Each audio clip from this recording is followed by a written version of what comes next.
નમસ્કાર. આજના virtual classroom training સેશનમાં આપ સૌનું હાર્દિક સ્વાગત છે. આજે હું આઈટીઆઈમાં ચાલતા સર્વેયર ટ્રેડ અંતર્ગત ટાવરના પાયાનું રક્ષણ કેવી રીતે કરવામાં આવે છે તે વિશે આપને તાલીમસર માર્ગદર્શન આપીશ, જે ધ્યાનથી સાંભળવા વિનંતી છે. ટાવરના પાયાનું રક્ષણ કેવી રીતે કરવું જોઈએ? ટાવરની હાઇટ એટલી બધી વધારે હોય છે કે જેથી એમાં પાયા બેસી જવાનો પણ ભય રહેલો હોય છે, તેમજ એ પાયા વાતાવરણમાં ખુલ્લા આવેલા હોય છે કે જેથી એના ઉપર વાતાવરણની પર અસર થાય છે. એટલા માટે આ પાયાનું રક્ષણ કરવું ખૂબ જ જરૂરી છે. તો આ માટે કઈ કઈ પદ્ધતિઓને અપનાવવામાં આવે છે તે વિશે જોઈએ.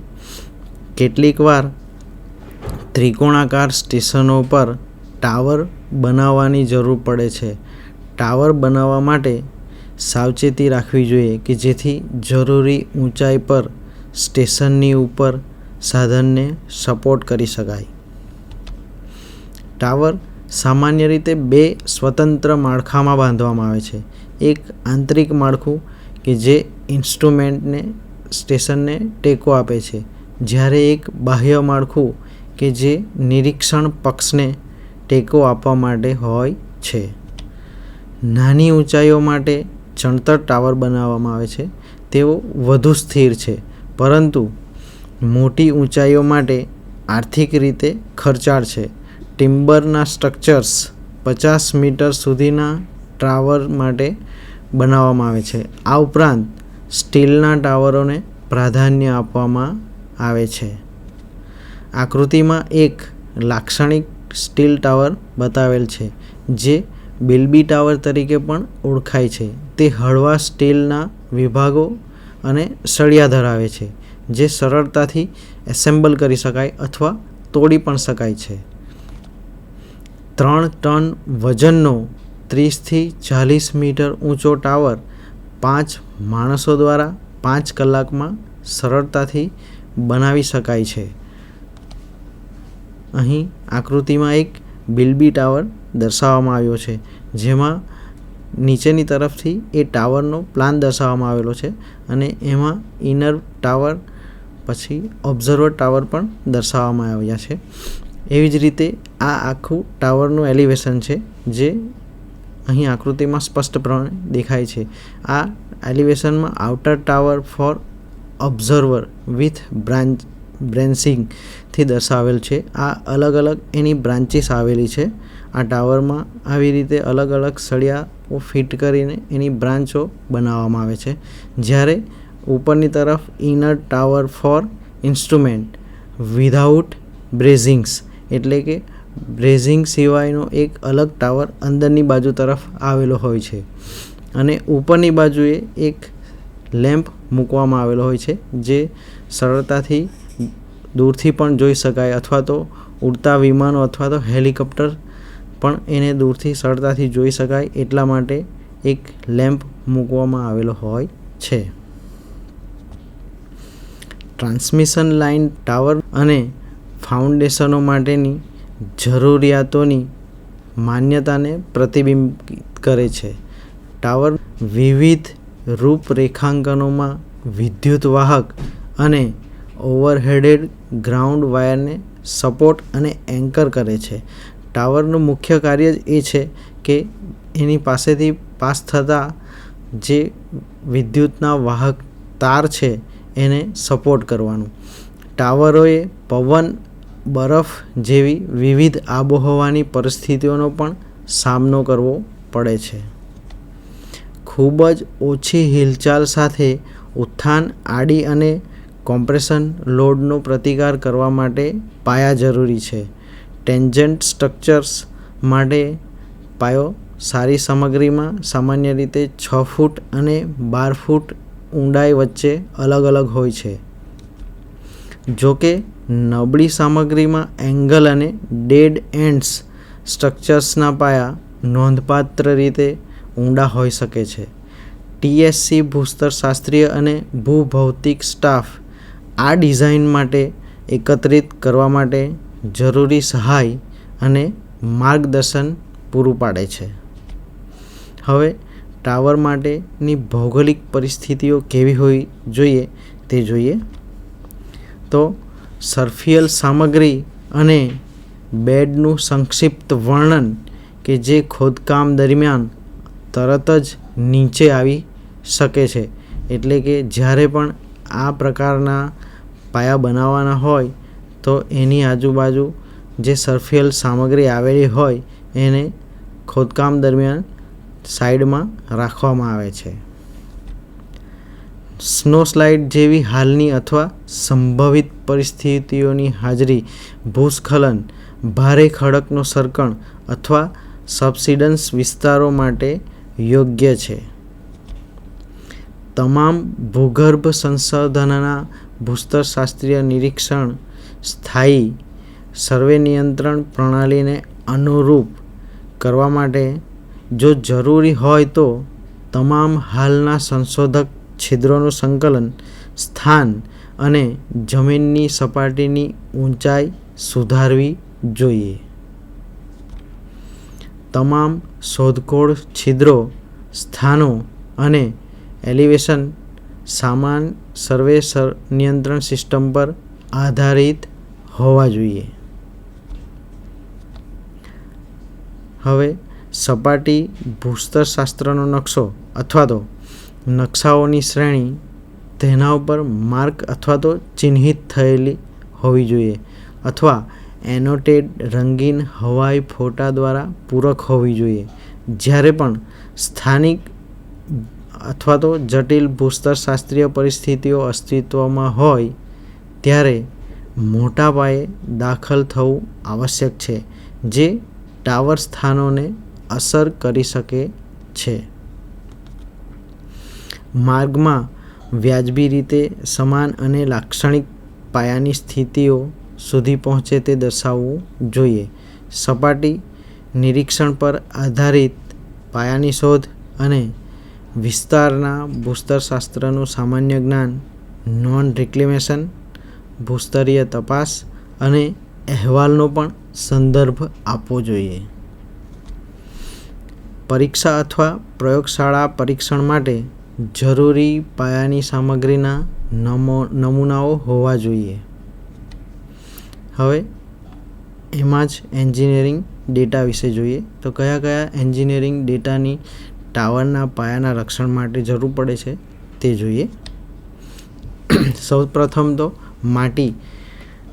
તો ફાઉન્ડેશન એક્સપ્લોરેશનમાં સ્પ્લિટ ટ્યુબ સેમ્પલર, અર્થ મેન્યુઅલ, લેટેસ્ટ એડિશન સાથે ફિલ્ડ પેનેટ્રેશન ટેસ્ટ અનુસાર પેનેટ્રેશન રેઝિસ્ટન્સ ટેસ્ટનો સમાવેશ થવો જોઈએ, જેમાં આ ટેસ્ટો લાગુ પડે છે. એટલે કે જ્યારે પણ માટી ઉપયોગમાં લેવાની હોય તો એ માટીનું પેનેટ્રેશન ટેસ્ટ અવશ્ય કરવું જોઈએ.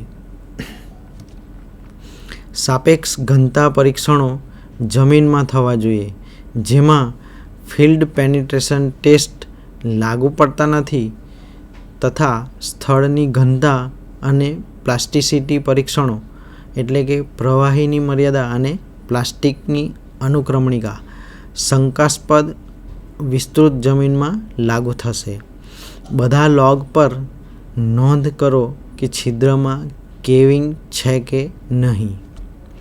બધા છિદ્રો 25 ફૂટની ઊંડાઈ સુધી લઈ જવા જોઈએ, જ્યાં પેનેટ્રેશન રેઝિસ્ટન્સ 25 ફૂટની ઊંડાઈએ 15 ફૂટ પ્રતિ ફૂટથી ઓછો હોય ત્યાં છિદ્રો 60 ફૂટની લઘુત્તમ ઊંડાઈ સુધી અથવા ઓછામાં ઓછા 5 ફૂટ સુધીની સામગ્રીમાં પ્રવેશવા જોઈએ, જે 30થી વધુ ફૂટ પ્રતિ પેનેટ્રેશન રેઝિસ્ટન્સ ધરાવે છે. પરીક્ષણ છિદ્રો ઓગરિંગ દ્વારા અને પેનેટ્રેશન ટેસ્ટ વિના અદ્યતન અથવા પરીક્ષણ ખાડાઓનો ઉપયોગ ઉપરોક્ત કોઈપણ સંશોધનને પૂરક બનાવવા અથવા તો સામગ્રીની સમાનતા ચકાસવા અને બેડરોક માટે ઊંડાણો નક્કી કરવા માટે થઈ શકે છે. બેડરોક જમીનની સપાટી પર અથવા તેની નજીક આવી શકે છે, જે પેનેટ્રેશન ટેસ્ટ દ્વારા પ્રવેશ કરી શકાતો નથી. આવા કિસ્સાઓમાં જાણ કરો કે શું બેડ ચોક્કસપણે જમીનની સપાટીથી ઓછામાં ઓછા 20 ફૂટ નીચે લંબાવવાની અપેક્ષા રાખી શકાય. જો એવું માનવામાં આવે છે કે બેડ 20 ફૂટ ઊંડાઈ સુધી વિસ્તરતી નથી, તો પરીક્ષણ છિદ્રો જમીનની સપાટીથી ઓછામાં ઓછા 20 ફૂટની ઊંડાઈ સુધી આગળ વધારવા જોઈએ. સપાટીના ભૂસ્તરશાસ્ત્રના નકશા પર ચિહ્નિત થયેલ દરેક ગણવેશમાં ઓછામાં ઓછા 2 પરીક્ષણ છિદ્રો ડ્રીલ કરવા જોઈએ. જ્યાં પણ શક્ય હોય ત્યાં આ છિદ્રો જાણીતા એંગલ પોઇન્ટ્સ પર અને લાંબા ગાળાના ક્રોસિંગ ટાવરની સાઇડ પર અથવા તેની નજીક હોવા જોઈએ. ઉપરી સપાટીની શરતો અને તેમની સરહદોની વ્યાજબી પુષ્ટિ માટે કોઈપણ ખાસ સમસ્યાવાળા વિસ્તારોની વધારાની માહિતી માટે વધારાના છિદ્રો હોવા જરૂરી છે. સ્ટ્રેન પાઇપ ટાવર્સ માટે દરેક ટાવર સાઇડ પર ટેસ્ટ હોલ અને પેનિટ્રેશન રેઝિસ્ટન્સ ટેસ્ટ પણ જરૂરી છે. રેલ રોડ અથવા હાઈવે ક્રોસિંગની બંને બાજુની સાઇડ પર અને ખાસ પ્રકારના ટાવરના માળખાના સ્થળો પર, એટલે કે અન્ય અપવાદરૂપ શરતો માટે ઓગર ફૂટિંગ માટે મળેલ સામગ્રીની અવિરત સ્થિતિનું વર્ણન, અને જો સંકોચાઈ જાય અને અંડરકટ કરવામાં આવે તો સામગ્રી હોલની બાજુમાં ઊભી રહેશે કે કેમ, તાણના પ્રકાર, ખૂણા અને લાંબા ગાળાના ક્રોસિંગ ટાવર પર ઉપયોગ માટે, તેમજ સંભવિત પ્રકારના પાયાના અંદાજ, સપાટી ડ્રેનેજની સામાન્ય પર્યાપ્તતા અથવા ધોવાણની શક્યતાઓ પર ટિપ્પણીઓ.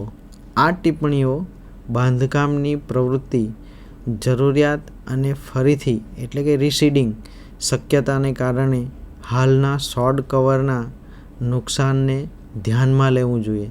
કાંકરી અથવા રીપ્રેપ સંરક્ષણ માટે સામગ્રીની જરૂરિયાત અને ઉપલબ્ધતા. સામગ્રીના નોંધપાત્ર ઇજનેરી ગુણધર્મો જેમ કે ઘનતા, પ્લાસ્ટિસિટીના પરીક્ષણો દ્વારા અંદાજ અથવા નિર્ધારણ, શિયર સ્ટ્રેન્થ અને એકીકરણ અથવા વિસ્તરણ, લાક્ષણિકતાઓ અને ગુણધર્મો પર ભેજમાં ફેરફાર થવાની અસર વગેરેને ધ્યાનમાં રાખવાની ખૂબ જ જરૂર છે. હવે બેડરોક વિશે જોઈશું. ગ્રાઉટેડ એન્કર બારને પકડવા માટે મળેલ બેડની યોગ્યતા નક્કી કરો. સંતોષકારક રોક ટાઈપ ફૂટિંગ્સ માટેની રચના નોંધપાત્ર રીતે વિખેરાઈ અથવા જોડાયેલી હોઈ શકે છે. બંને બારની ક્રિયા આડી અને ઊભી હોવી જોઈએ કે જેથી એન્કર અપલિફ્ટ સામે સલામતી પૂરી પાડવા માટે પૂરતા પ્રમાણમાં એકસાથે જોડાયેલા છે. હવે કોરોઝન સર્વે વિશે જોઈએ. બાંધકામના ક્ષેત્રમાં ભૌગોલિક સામગ્રીનું C2 ઇલેક્ટ્રિકલ રેઝિસ્ટિવિટી માપ, ભૂસ્તરશાસ્ત્રીય સામગ્રીના પ્રકાર, ડ્રેનેજ અને ભેજની સ્થિતિમાં ફેરફાર હોય તેવા વિસ્તારોમાં વધારાના માપન કરવા જોઈએ. બાંધકામની સામગ્રીનો પરફોર્મન્સ હિસ્ટ્રીનો ઉપયોગ જે તે વિસ્તારમાં કરવામાં આવે છે. સૂચિત માળખું અને સંલગ્ન સુવિધાઓની નજીકમાં એટલે કે 4 માઇલની અંદર માળખાઓની યાદી નક્કી કરો કે જો એમ હોય તો કાટ સંરક્ષણનો પ્રકાર, નજીકમાં દફનાવવામાં આવેલી રચનાઓ કાટ સંરક્ષણ ધરાવે છે કે નહીં. સૂચિત માળખું અને અનુરૂપ સુવિધાઓના 4 માઇલની અંદર સ્થિત પૃથ્વી પરના પ્રત્યક્ષ વર્તમાન સ્ત્રોતોનું સ્થાન, આઉટપુટ અને હેતુ સૂચિબદ્ધ કરો. જો પ્રત્યક્ષ પ્રવાહનો ઉદ્દેશ્ય કેથોડિક સંરક્ષણ માટે છે તો સંરક્ષિત માળખું અને તેનું સ્થાન વર્ણવો. સૂચિત માળખું અને અનુરૂપ સુવિધાઓ પર્સન્ટેજ માઇલની અંદર સ્થિત પૃથ્વી પરના પ્રત્યક્ષ વર્તમાન સ્ત્રોતોનું સ્થાન, આઉટપુટ અને હેતુ સૂચિબદ્ધ કરો. જો પ્રત્યક્ષ પ્રવાહનો હેતુ કેથોડિક સંરક્ષણ માટે છે તો સંરક્ષિત માળખું અને તેનું સ્થાન વર્ણવું. હવે કન્સ્ટ્રક્શન મટીરિયલ્સ ડેટા જોઈશું.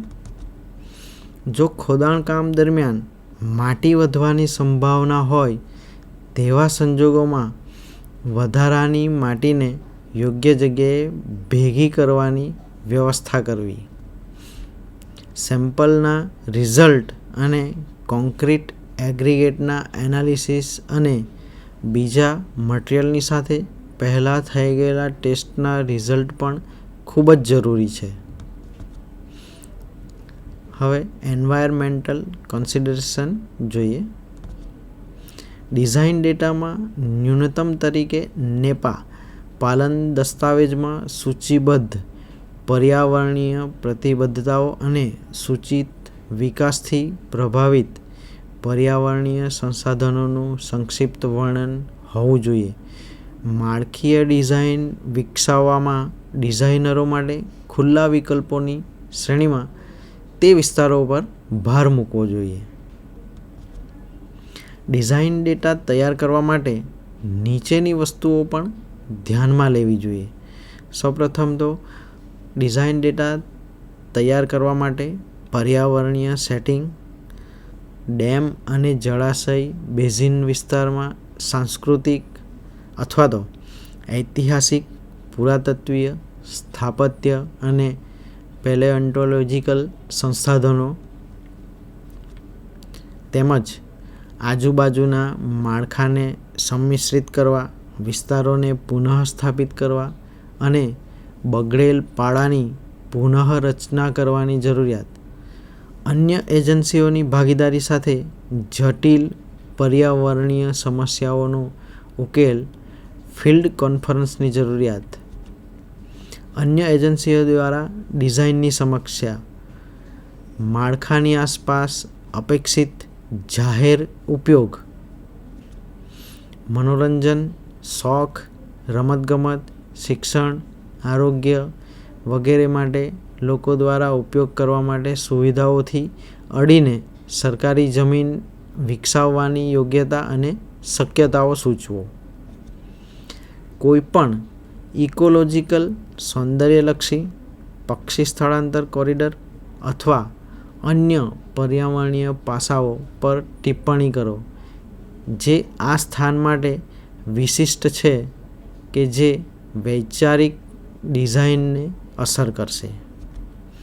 આંતરિક અને કૃષિ વિભાગો દ્વારા ઇલેક્ટ્રિક ટ્રાન્સમિશન સિસ્ટમ્સ માટે પર્યાવરણીય માપદંડની વિશિષ્ટ જરૂરિયાતોને સંદર્ભ લેવો જરૂરી છે.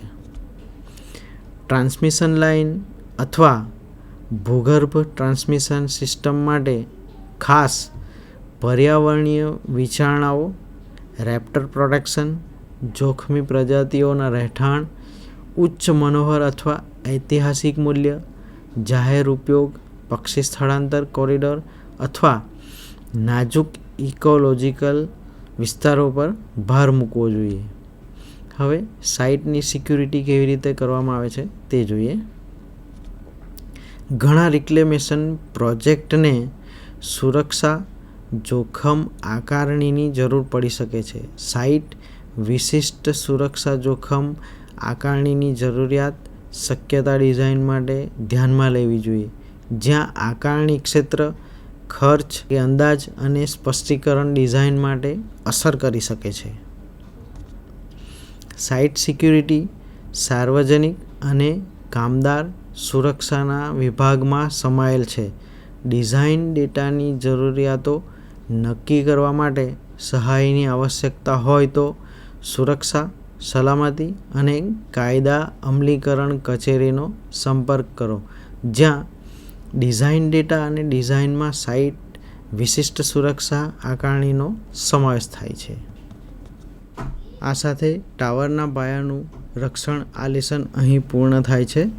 હવે પછીનું બીજું લેસન છે ટાવરના પાયા માટેની જરૂરિયાતો. આભાર.